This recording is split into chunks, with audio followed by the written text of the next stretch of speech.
The Africa Center for Democracy and Human Rights Studies has begun a 3-day workshop aimed at equipping religious and traditional leaders with the knowledge and skills to engage effectively from the African Commission on Human and People's Rights and promote democracy, rule of law and human rights across Africa. Mariama Dem attended the opening and she files in this report.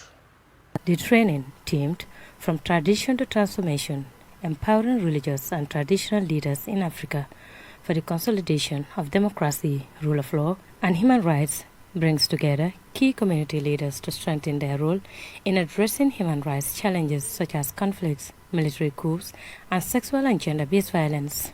At the opening ceremony, Professor Nana Busui emphasized the critical role these leaders play in fostering peace and justice within their communities. This discourse now is about revisitation of who we are, the African person, and genuinely who they are. But it doesn't stop there. It's a much more complex discourse we have. Even within the religion itself, there is contestation. Orthodox Church, the Presbyterians, the Catholics, and the now emerging Pentecostals, those who can give prophecies and have visions and all. And it's also bringing its own outing. Whereas this workshop seeks to look at how religious leaders and traditional leaders will protect rights. There is a challenge also. There is a challenge. As we shall see in the coming days, when it comes to matters of children and women's rights, traditional practices, early marriages. Mr. Sadiq Nyas, a member of the African Center for Democracy and Human Rights Studies Governing Council, highlighted the need for capacity building initiatives to empower these leaders, as national progress depends on their active participation in peace building and protecting vulnerable populations.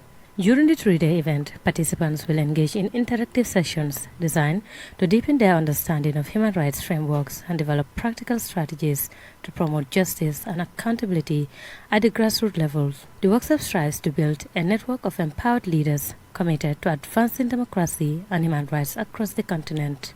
Here in Gambia, Christians are the minority, together with African traditional religion adherents. But hey, here in the Gambia, we do not define ourselves by you being a Christian or you being a Muslim.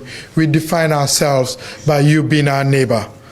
And so we want to discuss with our neighbor and we want to share our experiences as neighbors.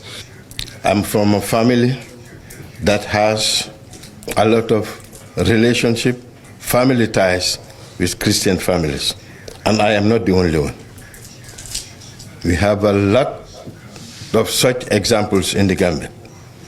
I personally am not going to leave any stone unturned to promote the peaceful coexistence that exists between Christians and Muslims. Justice Aissatou Jalasi praised the initiative for reinforcing the rule of law and human rights through the influence of community leaders. These leaders can bridge divides,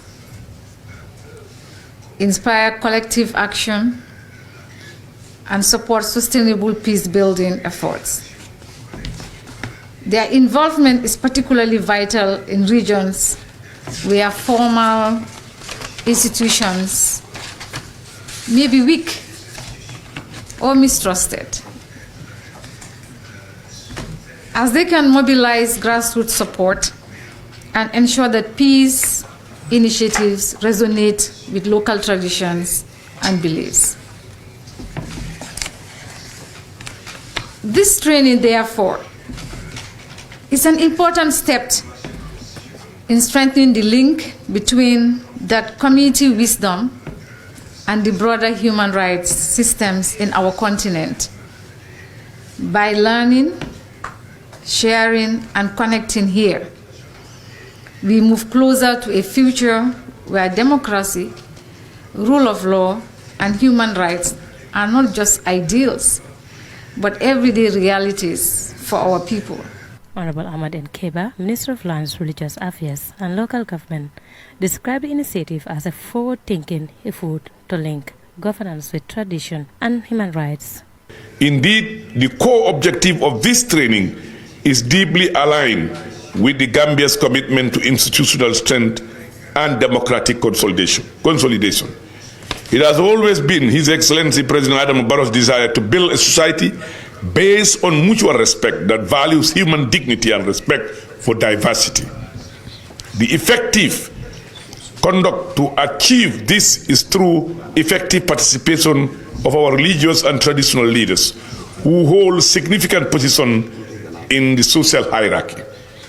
Therefore, as we embark on this journey over the next few days, we must acknowledge the unique position that religious and traditional leaders hold in society. Indeed, they are not only the custodian of our values, the voice of our communities, but also the stewards of human rights. This capacity building initiative, officials say, marks a significant step in mobilizing influential community figures to champion human rights and democratic governance, fostering collaboration between traditional institutions and continental human rights mechanisms for a more just and accountable Africa. Mariam Adem, reporting for Star TV News.